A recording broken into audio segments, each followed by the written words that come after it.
What's up guys, we're watching Sid Gaming and today we are going to talk about the Sony PlayStation 5. How to fix no sound issues on your PlayStation 5 settings, and scroll down, there is a sounds and input devices.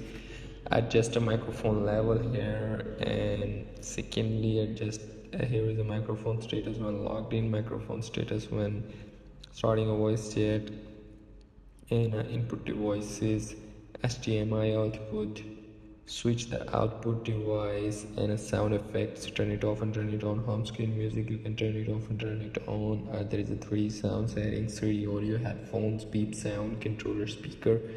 So these all are settings on your PlayStation 5 sound settings. Here is a shortcut, music, video, microphone settings. So simply that's how you can fix this a sound issue on your PlayStation 5.